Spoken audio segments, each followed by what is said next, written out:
Imaginez une époque pas si lointaine où le rugissement de l'océan était un défi constant et où l'ingéniosité humaine repoussait les limites de ce qui semblait possible. Les gens rêvaient de conquérir les vastes mers, de construire des navires si immenses qu'ils pourraient transporter les richesses des nations sur d'énormes distances. Ils utilisaient les matériaux les plus solides qu'ils connaissaient, transformant des forêts entières en géants flottants. Pensez-y, des navires fabriqués à partir d'innombrables arbres, dominant tout le reste sur l'eau. Ce n'étaient pas les titans d'acier que nous connaissons aujourd'hui, mais de majestueuses structures en bois, construites planche après planche par les mains d'artisans qualifiés. Ils témoignaient de la volonté humaine, un mélange incroyable d'art et d'ingénierie conçu pour affronter les océans les plus sauvages et les plus imprévisibles de la Terre. Parmi ces géants, un navire se distinguait au-dessus de tous les autres, une véritable légende des vagues. C'était le Wyoming, un vaisseau sans pareil, jamais vu auparavant ni depuis. C'était le plus grand navire en bois jamais créé. Une ville flottante faite de bois, plus longue même que le célèbre Titanic. Son existence même était une merveille, un symbole de l'ambition humaine s'étendant aussi loin que l'horizon. Pourtant, cet incroyable navire, une merveille de son époque, a connu une fin mystérieuse et tragique. Ce gigantesque léviathan de bois, symbole du pouvoir et des rêves humains, a disparu sans laisser de traces dans les eaux froides et sombres. Ces derniers instants ont été engloutis par une tempête brutale et impitoyable, laissant derrière elle un mystère glaçant que le vaste océan a refusé de livrer. Les vagues s'agitaient, gardant farouchement leurs secrets, enfouissant la vérité au plus profond de l'étreinte glacée de l'Atlantique. Quels événements terrifiants se sont réellement déroulés lors de son dernier voyage? Quels défauts cachés ou quels dangers soudains les eaux froides et sombres ont-ils dissimulés à jamais, emportant le Wyoming et tout son équipage vers une tombe inconnue? Avant de plonger plus profondément dans cette incroyable histoire d'ambition et de tragédie, j'ai une petite question pour vous. Quel est le plus grand navire que vous ayez jamais vu ou dont vous ayez entendu parler, et qu'est-ce qui l'a rendu si spécial à vos yeux? Partagez vos pensées et vos histoires dans les commentaires ci-dessous. Et si vous avez soif de découvrir les histoires les plus captivantes et souvent oubliées de l'histoire, appuyez sur le bouton d'abonnement dès maintenant et aimez cette vidéo. Votre soutien est incroyablement important pour nous, car il nous aide à révéler plus de vérités cachées et de légendes perdues pour que chacun puisse les découvrir. La naissance de ce navire, le Wyoming, était plus qu'un simple projet de construction navale. C'était une déclaration grandiose, une véritable merveille d'ingénierie qui a captivé l'imagination d'une nation entière. Elle est née d'une ambition puissante, d'un rêve audacieux de construire quelque chose de vraiment magnifique, un navire qui redéfinirait ce qui était possible en haute mer. C'était une époque où le monde changeait rapidement et le besoin de puissants navires de charge était plus grand que jamais. Ses concepteurs l'imaginaient comme un navire qui serait plus long que le célèbre Titanic, une forêt flottante massive construite pour naviguer autour du globe pendant de nombreuses années de succès. Cette vision est devenue le Wyoming, le plus grand navire en bois jamais assemblé par des mains humaines. Chaque planche, chaque poutre, chaque clou témoignait de ce que les gens pouvaient accomplir lorsqu'ils se fixaient une tâche monumentale. C'était une immense structure vivante de bois, conçue pour transporter des marchandises précieuses et des matières premières à travers de vastes océans impitoyables. Pourtant, malgré toute sa grandeur, sa renommée et les réalisations révolutionnaires qu'elle représentait, l'histoire complète du Wyoming reste largement méconnue. Elle cache un secret silencieux, un puissant avertissement du passé sur les véritables limites de l'ambition et des réalisations humaines face à la puissance brute et indomptée de la nature. Son récit est un rappel humble que même les plus grandes créations peuvent être abattues. L'ampleur même de la création d'un navire aussi massif a rassemblé d'innombrables personnes, unissant une nation dans un sens de but commun et d'immense fierté. C'était une entreprise nationale, nécessitant des ressources et une expertise de tout le pays. L'argent nécessaire à ce projet gigantesque, une somme étonnante pour l'époque, provenait d'un endroit des plus inattendus, l'État lointain du Wyoming, une région enclavée loin de l'air salin de tout océan. Son gouverneur avant-gardiste, Bryant Butler Brooks, est devenu une figure clé de cette entreprise extraordinaire. C'était un homme de vision qui regardait au-delà des frontières de son État et voyait l'immense potentiel d'un tel projet. Il croyait au pouvoir du progrès et a aidé à obtenir le financement crucial pour ce gigantesque navire malgré sa distance par rapport à son propre État. C'était comme une poignée de main spéciale à travers le vaste continent américain, reliant les vastes plaines enclavées du Wyoming aux chantiers navals animés et aux artisans qualifiés de l'État du Maine. Ces maîtres constructeurs navals du Maine étaient légendaires, connus dans le monde entier pour leur travail incroyable du bois, leur capacité à transformer les arbres en géants navigables. Ils avaient une longue histoire de construction de navires impressionnants. En fait, ces mêmes artisans avaient déjà nommé un navire antérieur et réussi en l'honneur du gouverneur Brooks lui-même, honorant sa vision audacieuse et son engagement envers le progrès. Ce navire, bien qu'impressionnant en soi, n'était qu'un essai, une étape plus petite dans un plan beaucoup plus grand.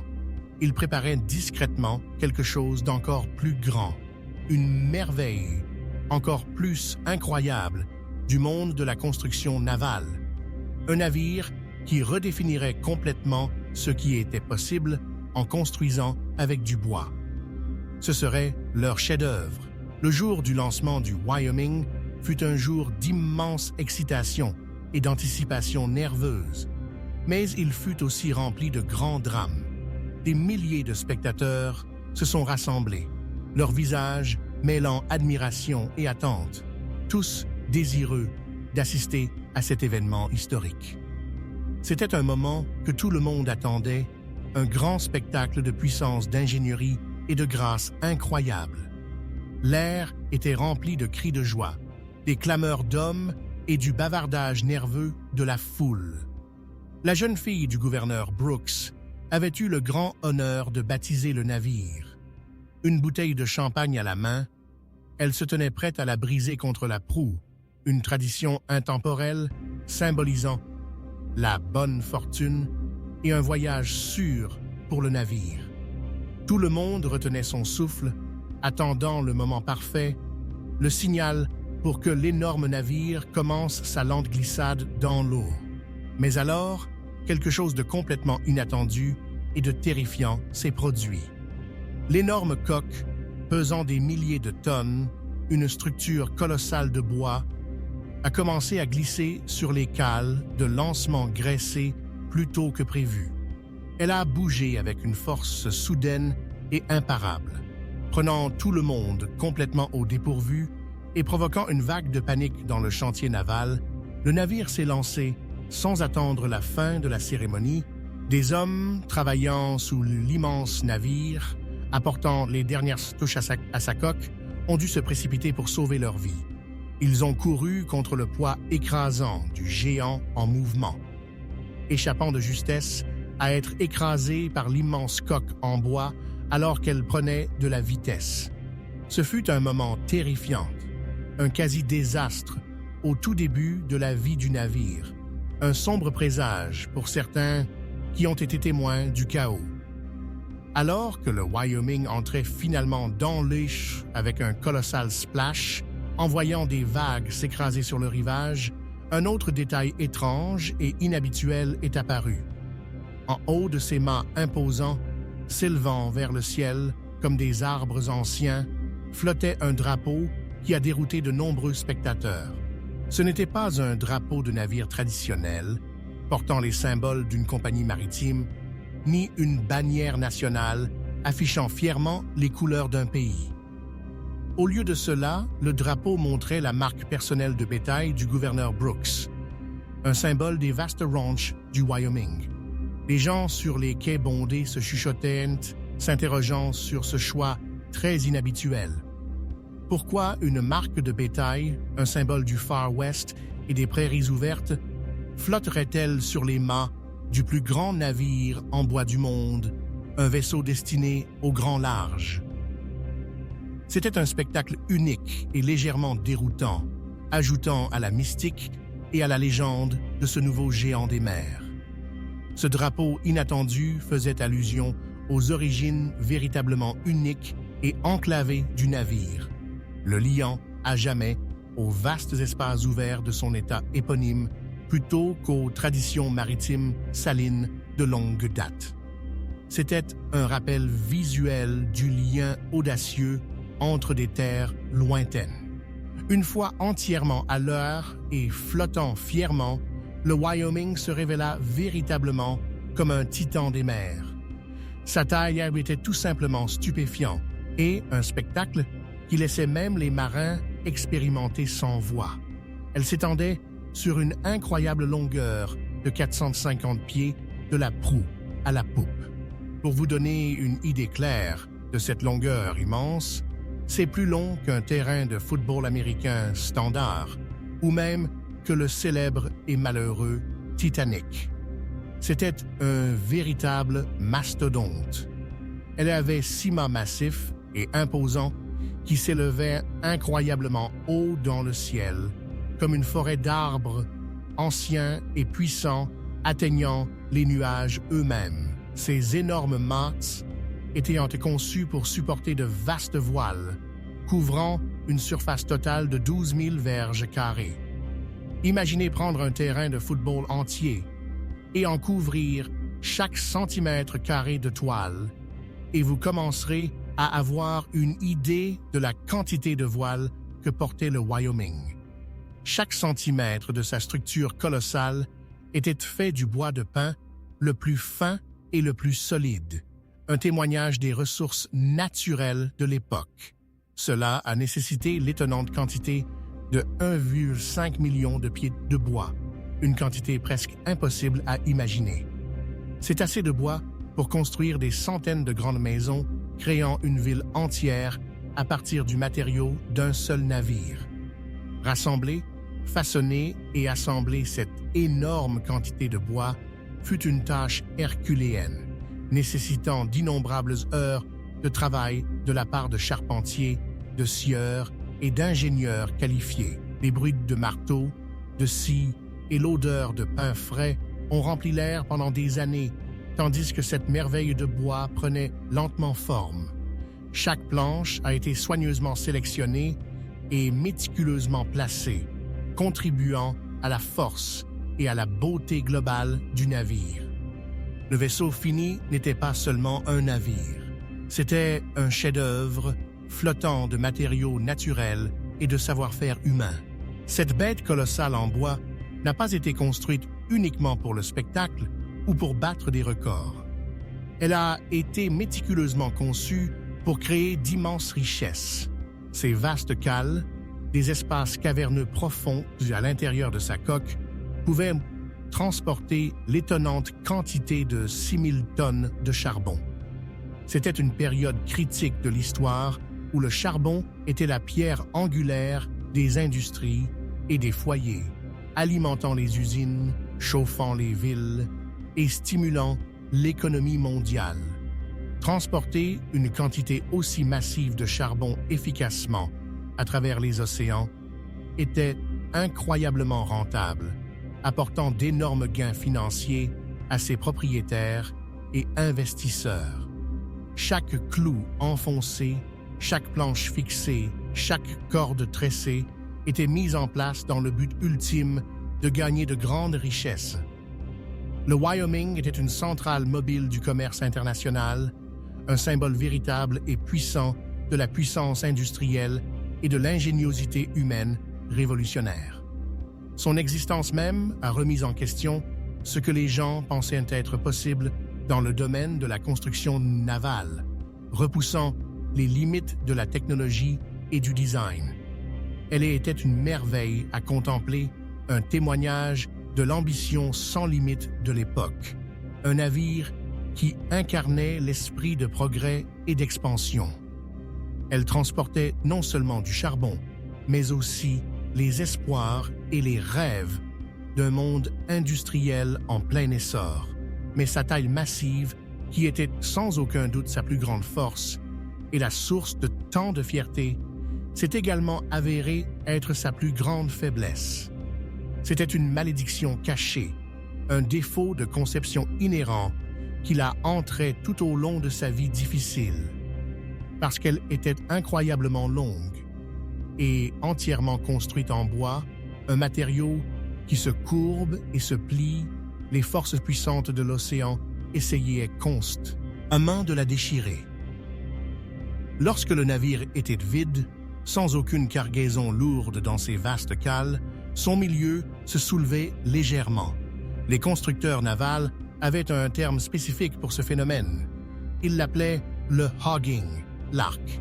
C'était comme si le navire arquerait son dos, créant une légère courbure où les extrémités du navire s'affaisseraient légèrement. Cet arc ascendant exerçait une tension énorme et constante sur sa longue ossature en bois, tordant et pliant la coque d'une manière qui n'était pas naturelle pour une structure aussi rigide. Le bois lui-même gémissait et craquait sous cette contrainte immense et artificielle, luttant constamment contre sa propre structure. C'était une bataille menée contre les lois fondamentales de la physique et la pression incessante de la mer. Le navire était toujours en mouvement, toujours subtilement en train de fléchir et de se tendre, même dans des eaux calmes.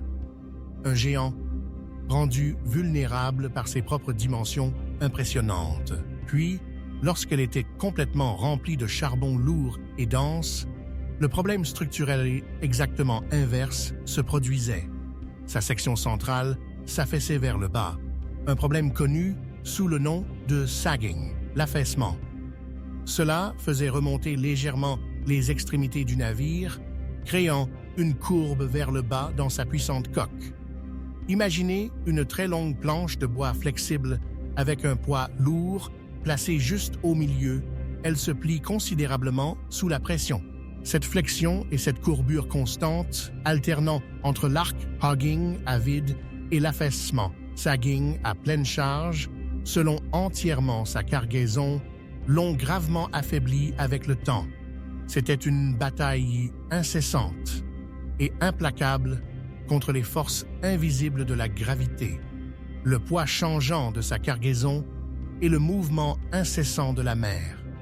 Le navire se battait toujours contre lui-même. Un géant de bois avec un défaut intégré, une faiblesse fondamentale qu'aucune quantité de bois solide ou d'ingénierie astucieuse ne pouvait entièrement corriger. Cette danse structurelle finirait par s'avérer fatale. Son tout premier voyage, son voyage inaugural, a prouvé à quel point ces contraintes internes pouvaient en être dangereuses et présentes. Alors que le puissant Wyoming entamait son voyage inaugural à travers le vaste océan, il a simplement disparu sans laisser de traces. Pendant 3 longues et angoissantes semaines, un silence anxieux est tombé sur le monde maritime. Il n'y avait aucune nouvelle, aucune observation signalée par d'autres navires, aucune information sur le navire colossal. Les gens à travers la nation, en particulier ceux de l'industrie maritime et les familles de son équipage craignaient le pire. Ils l'imaginaient englouti entièrement par le vaste océan impitoyable, perdu à jamais dans ses profondeurs écrasantes. L'espoir de son retour, en toute sécurité, a commencé à s'estomper lentement de jour en jour, remplacé par une appréhension et une tristesse croissante. Puis, juste au moment où le désespoir commençait à s'installer et à remporter la victoire, elle est réapparue miraculeusement.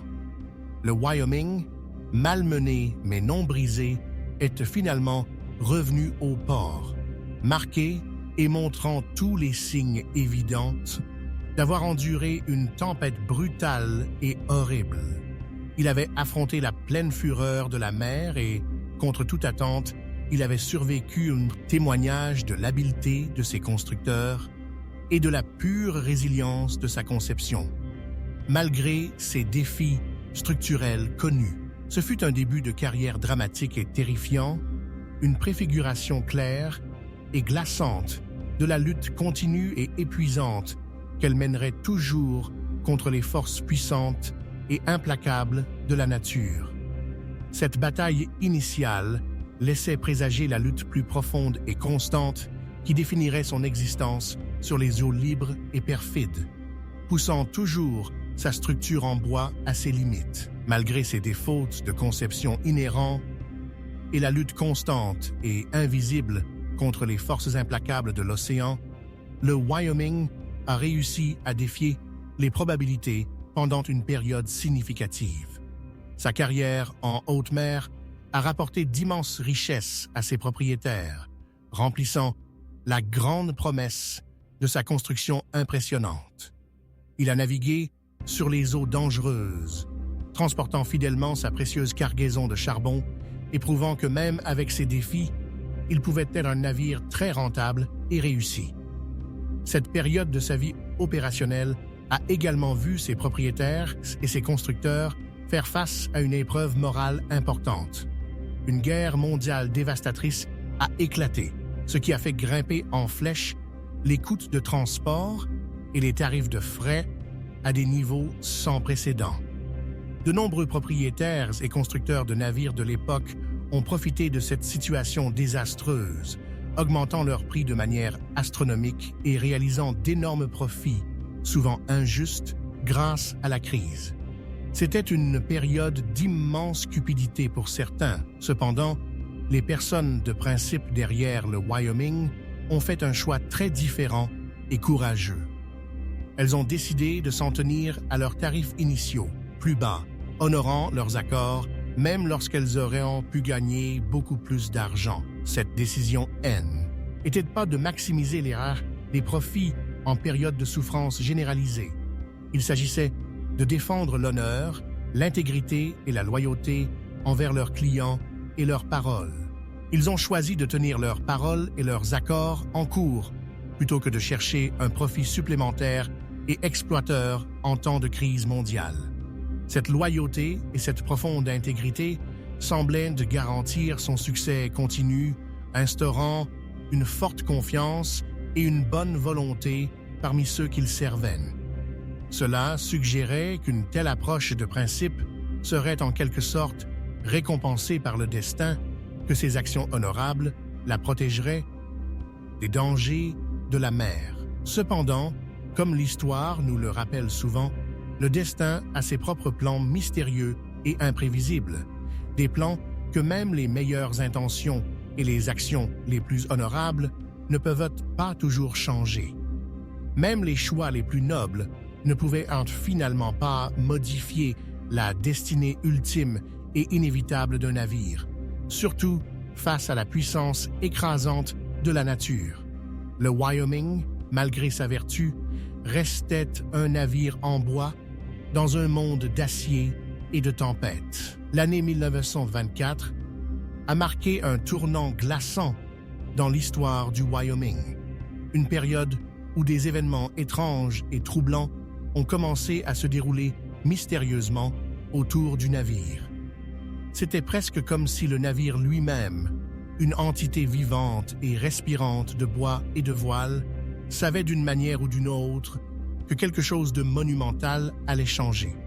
Un sentiment indéniable de pressentiment s'est installé sur le navire, une ombre invisible grandissant de jour en jour.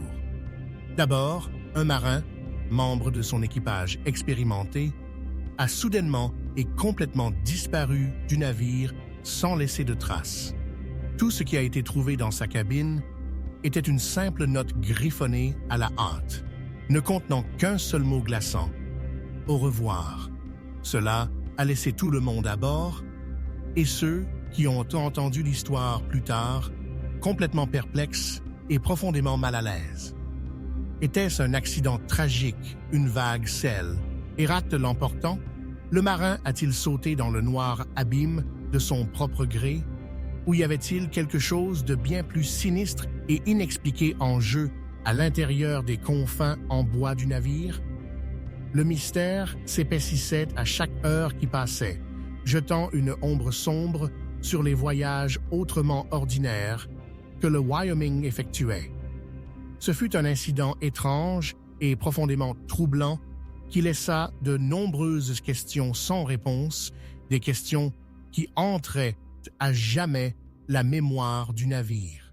L'équipage parlait à voix basse, leurs yeux virevoltant nerveusement, se demandant quelle force invisible était à l'œuvre. Puis, peu avant que le Wyoming ne doive entreprendre son prochain voyage, et finalement fatal, le cuisinier du navire fut mystérieusement déchargé de ses fonctions. Il fut renvoyé de son poste sans raison claire ou satisfaisante, juste avant que le navire ne soit programmé pour repartir. S'agissait-il d'un simple changement d'équipage normal, d'un renvoi de routine par le capitaine, ou était-ce quelque chose de plus significatif, peut-être un étrange coup du destin intervenant? Certains sur les quais et parmi l'équipage restant se demandaient s'il s'agissait d'un puissant présage, un signe clair que quelque chose n'allait pas du tout avec le voyage à venir. Le moment inhabituel et troublant de ces deux événements, le marin disparu et le cuisinier soudainement renvoyé, a créé un sentiment profond et omniprésent de malaise et d'effroi parmi ceux qui étaient liés au navire. Cela a fait se demander aux gens s'il y avait une force invisible et malveillante à l'œuvre, préparant silencieusement le terrain pour une fin tragique et inévitable pour le grand Léviathan de bois. Avec un air d'appréhension discrète, le Wyoming a été chargé de l'impressionnante quantité de 5000 tonnes de charbon dans le port animé de Norfolk, en Virginie. Sa destination finale était une ville canadienne sur la côte atlantique, une communauté ayant désespérément besoin de ce précieux combustible pour alimenter ses foyers et ses industries pendant les rigoureux mois d'hiver. Le cuisinier congédié, celui qui avait été inopinément renvoyé par le capitaine, se tenait seul sur le rivage. Il a regardé attentivement son ancien navire, l'énorme géant de bois qu'il avait autrefois appelé sa maison, se préparer à s'éloigner de la sécurité du port. Il a vu l'équipage restant s'activer sur le pont, effectuant les derniers préparatifs et les vastes voiles se déployer lentement, attrapant le vent. Il a regardé la coque massive, avec son histoire distinctive de hogging et de sagging, s'éloigner lentement du quai, prenant de la vitesse alors qu'elle se dirigeait vers la haute mer. Il est resté là, silhouette solitaire, regardant jusqu'à ce que le navire ne soit plus qu'un petit point lointain à l'horizon, englouti par l'immensité de l'océan. Il ignorait complètement qu'il assistait aux derniers instants du Wyoming à flot, qu'il était l'une des toutes dernières personnes vivantes à voir le majestueux navire en bois dans son ensemble, un témoin vivant de son dernier et fatidique départ du regard humain. Une pensée glaçante, un fardeau qu'il porterait pour toujours. Le navire a mis le cap au nord, naviguant courageusement dans des eaux notoirement dangereuses et imprévisibles, surtout dans les conditions traîtresses de la fin de l'hiver. À l'insu de son capitaine et de son équipage, un monstrueux nor'easter, un type d'ouragan hivernal sévère et puissant se formait rapidement dans l'Atlantique sombre et agité. Il a bientôt englouti toute la côte est dans son étreinte glaciale et est impitoyable, déchaînant toute sa fureur sur tout ce qui se trouvait sur son passage. Ce n'était pas une tempête ordinaire, c'était une force de la nature puissante et brutale, apportant avec elle des vents de force ouragan qui hurlaient et mugissaient, et des vagues imposantes qui s'élevaient comme des montagnes, s'écrasant avec une puissance inimaginable. Le Wyoming, pris directement au milieu de sa fureur écrasante, se retrouva près de Nantucket, une petite île exposée au large de la côte du Massachusetts, un endroit connu pour ses hauts sous-fonds dangereux et ses forts courants. Elle a jeté l'ancre, ses chaînes massives gémissant sous la tension, essayant désespérément de tenir bon contre l'assaut incessant du vent et de l'air. Pendant des heures, elle a lutté pour sa vie même, sa structure en bois craquant et protestant contre la puissance écrasante de la tempête.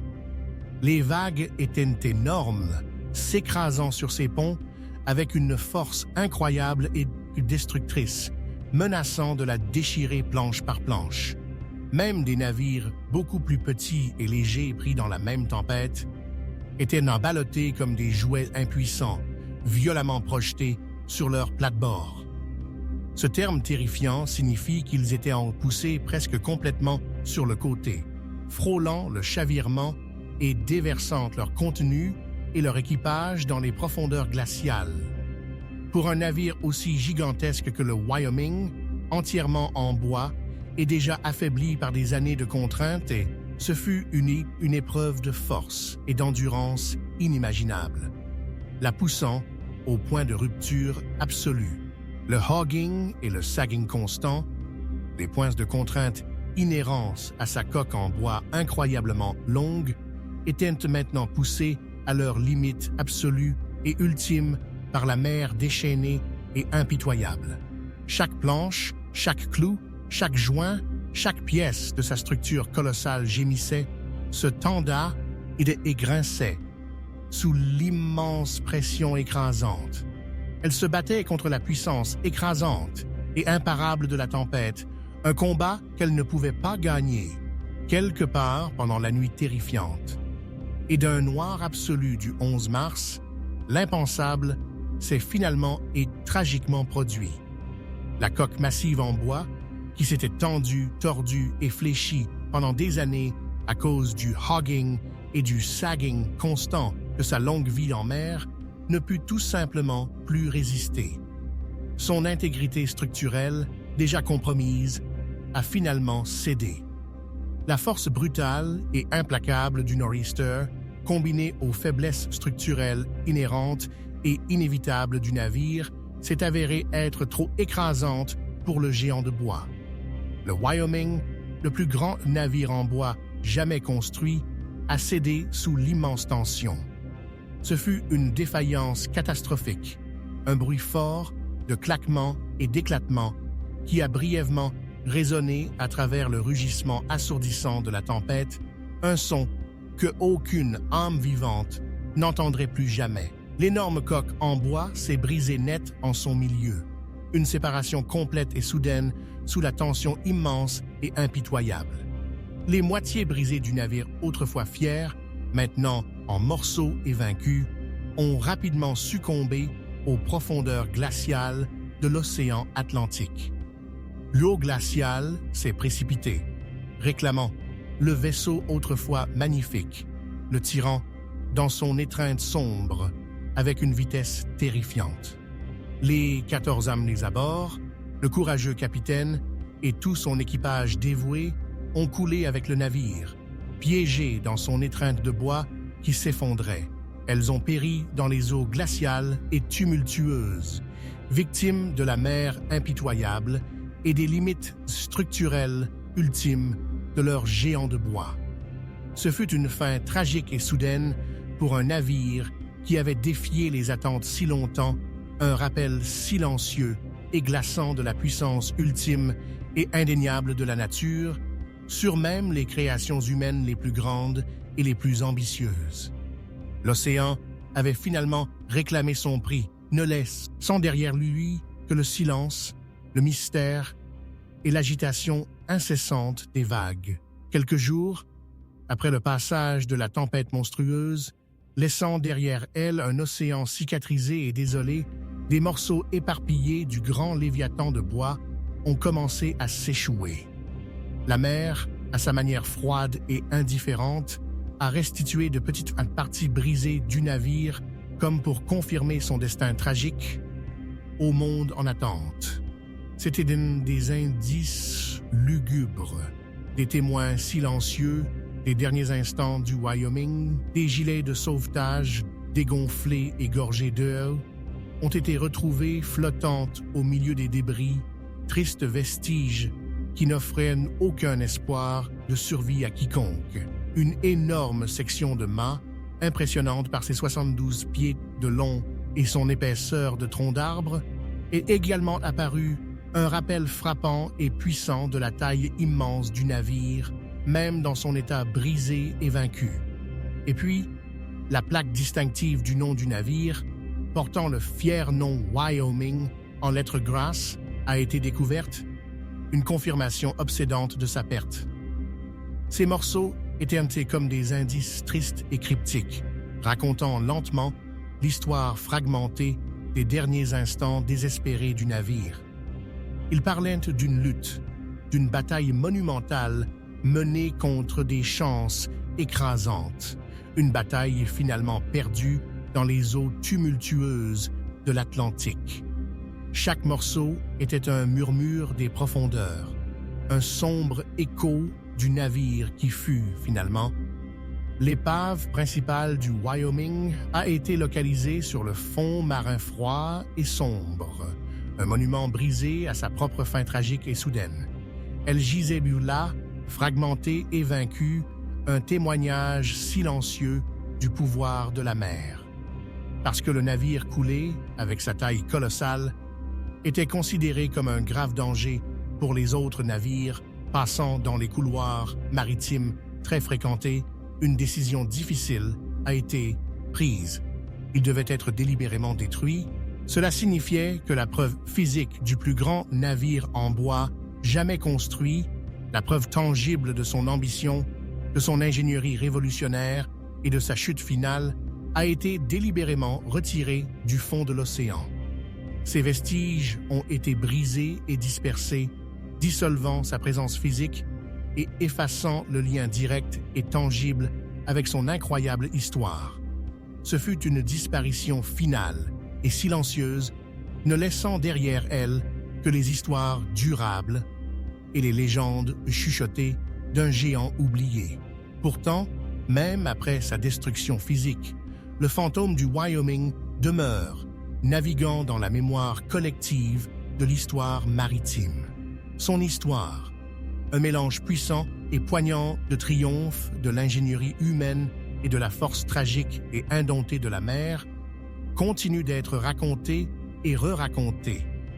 Elle sert de puissant rappel de la puissance vaste, sauvage et finalement inconquérable de la nature, une force qui peut vaincre même les créations humaines les plus ambitieuses et les plus grandioses. Le récit du Wyoming témoigne des légendes oubliées de ces magnifiques géants de bois, des navires construits avec d'immenses efforts, une habileté incroyable et des rêves illimités, seulement pour rencontrer leur destin ultime dans les profondeurs sombres et mystérieuses de l'océan. Il nous enseigne de profondes leçons sur l'ambition humaine, l'esprit incessant d'innovation et l'humilité ultime que nous devons tous affronter en présence de la puissance écrasante du monde naturel. Le Wyoming était bien plus qu'un simple navire. Il était un monument flottant à l'ambition humaine, un grand témoignage de ce que les gens pouvaient construire avec leurs mains, leurs esprits et leurs rêves illimités. Mais à la fin, il a été englouti par l'immense et indifférente mer, devenant une partie permanente de ces mystères infinis et captivant. Si cette histoire oubliée du Un géant de bois et les secrets qu'il a emportés dans sa tombe vous a ému, alors s'il vous plaît, aidez-moi à atteindre mon objectif de 1000 abonnés en appuyant sur le bouton d'abonnement dès maintenant. Et dites-moi dans les commentaires quel autre mystère maritime, quelle autre histoire cachée de la mer vous souhaitez que nous découvrions et mettions en lumière ensuite